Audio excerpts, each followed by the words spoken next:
Imaginez la scène, un aéroport international aux États-Unis, totalement désert. J'ai dû passer 3 contrôles de sécurité avant d'atteindre ma porte d'embarquement. Et malgré cela, le silence régnait.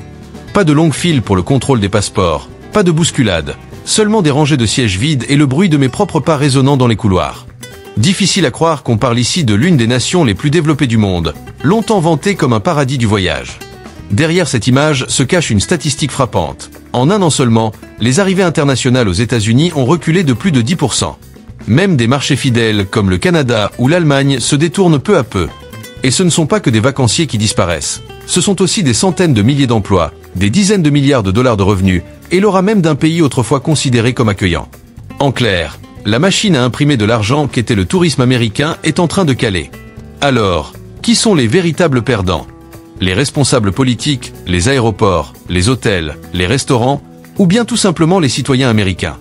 Et surtout, y a-t-il encore des voyageurs prêts à payer le prix du fameux rêve américain? Numéro 5. La chute du tourisme international. Souvenez-vous de ces interminables files aux douanes américaines, où l'on patientait parfois des heures. Eh bien, ce souvenir est en train de disparaître. Dans plusieurs grands aéroports, aux heures de pointe, on peut aujourd'hui tirer sa valise sur le sol sans croiser âme qui vive. Les derniers chiffres sont clairs. Rien qu'en mars, la fréquentation internationale a chuté de 14%, du jamais vu depuis la pandémie. Pour se représenter ce que ça signifie, imaginez un stade de baseball de 50 000 places qui perd soudain 7 000 spectateurs. L'impression de vide serait énorme.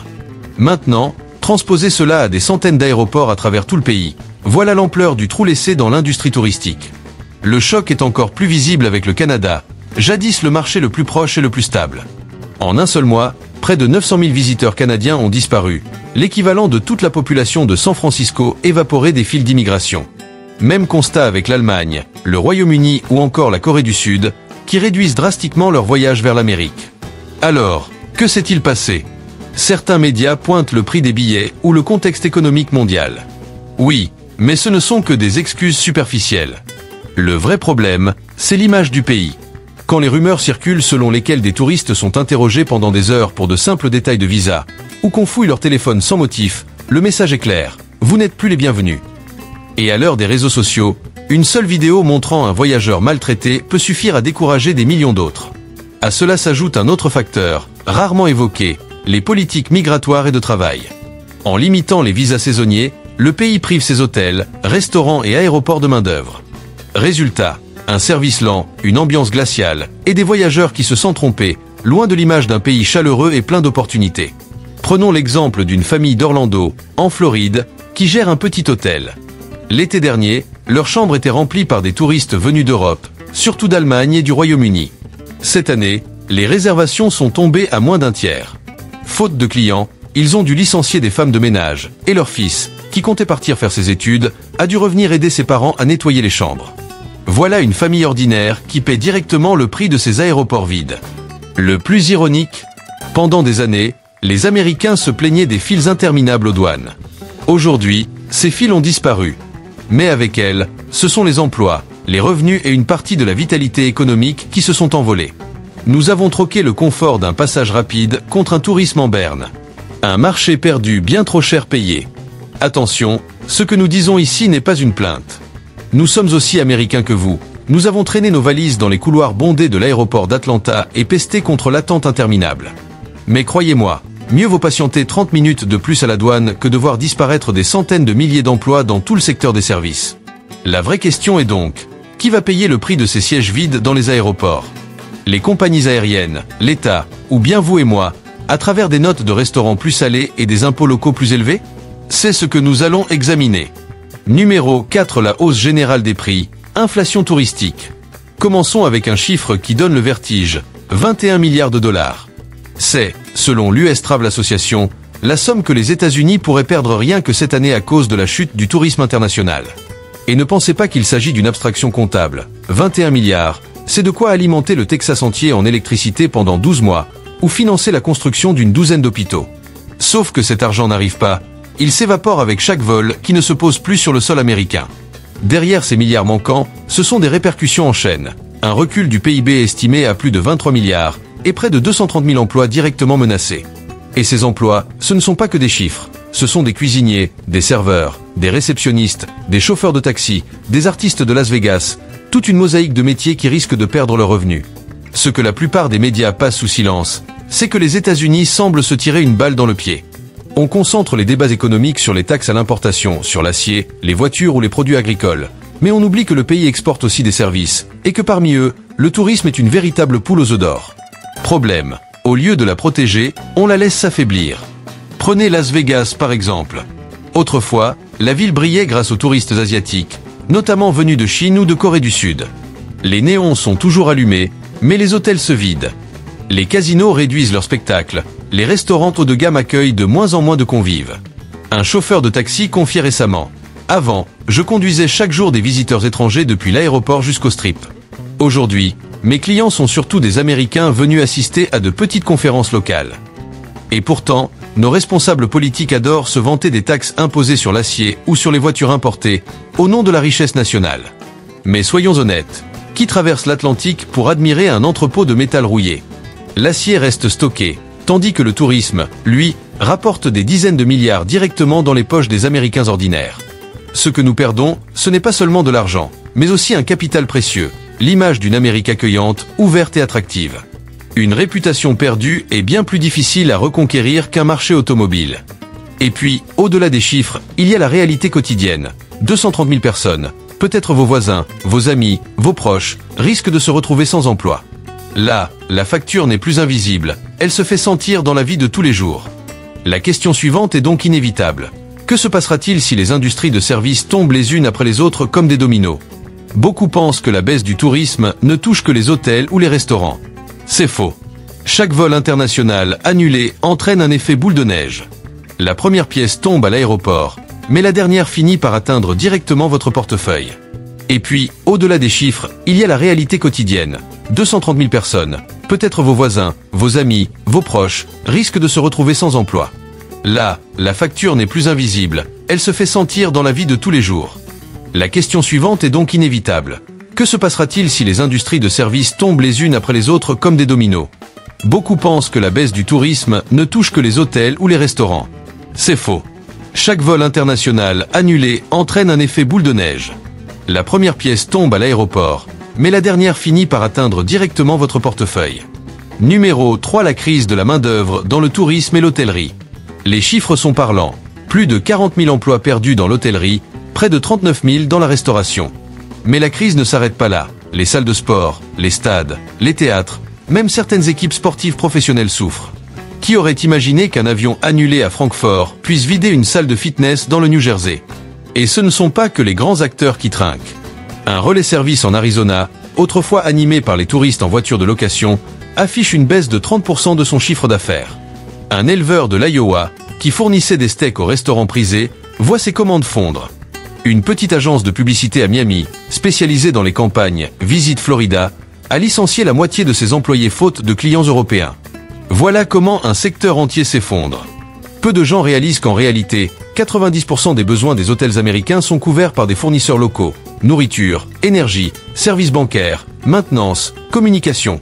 Alors, lorsqu'une chambre reste vide, ce n'est pas seulement un lit inoccupé, c'est un repas non servi, un compte bancaire non ouvert, un camion de livraison qui ne roule pas.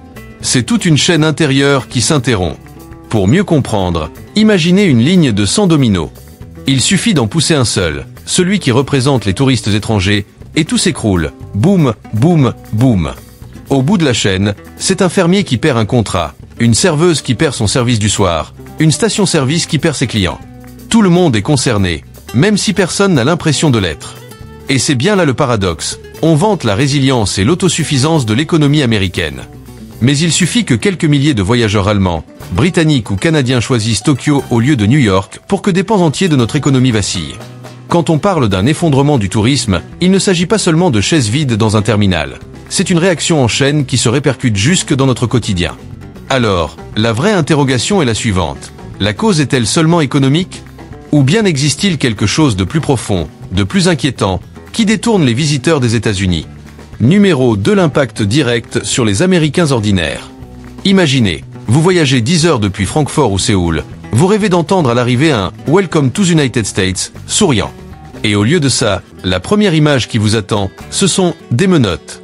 Cela paraît absurde, mais c'est la réalité vécue par de plus en plus de voyageurs.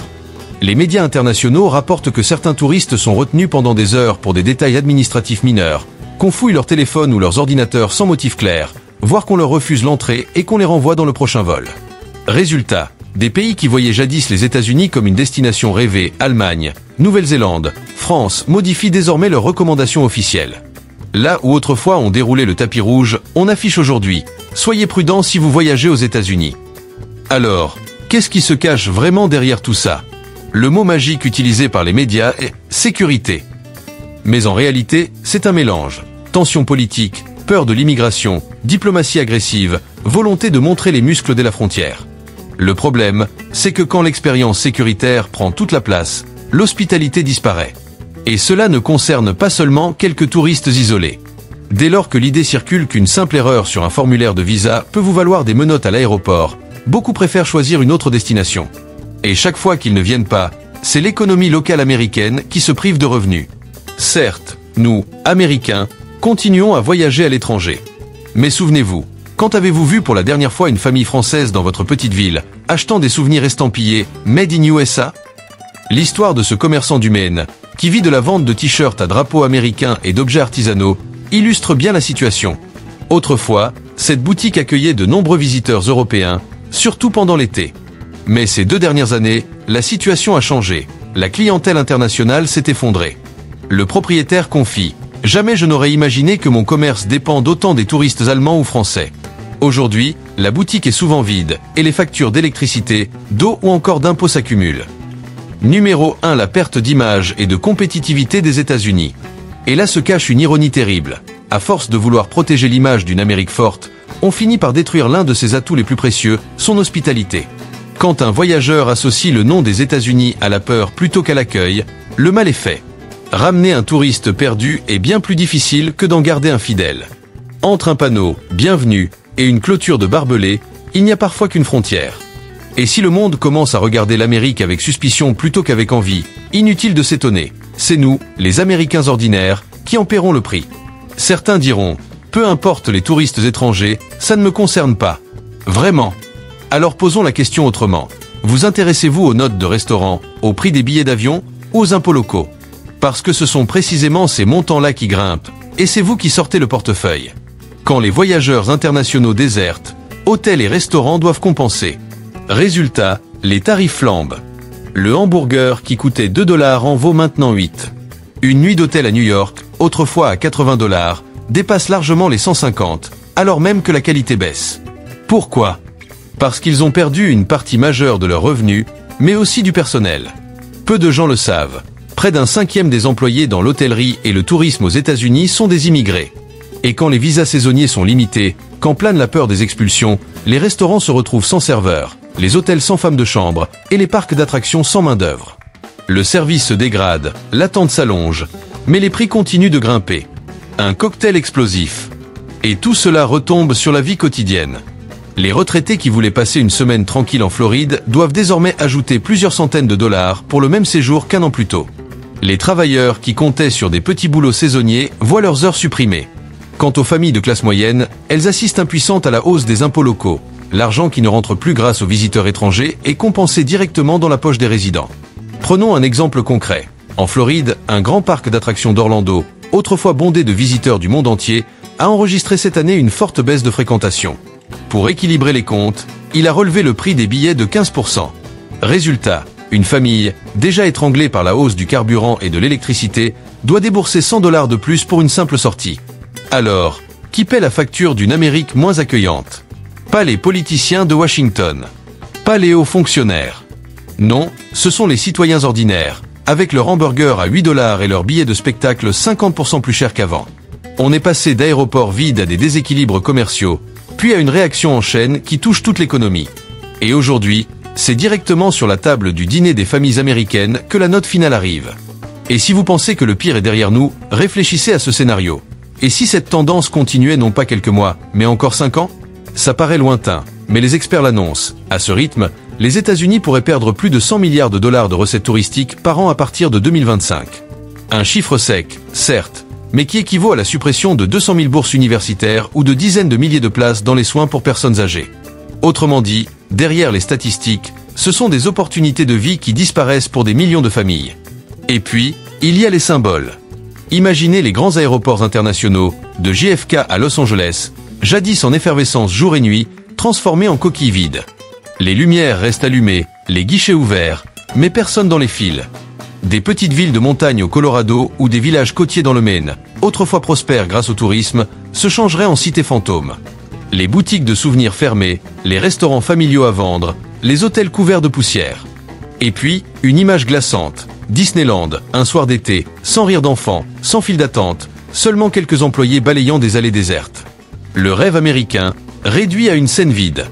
Le problème de fond est simple. Lorsqu'un pays envoie le signal qu'il n'accueille plus, regagner la confiance est presque mission impossible.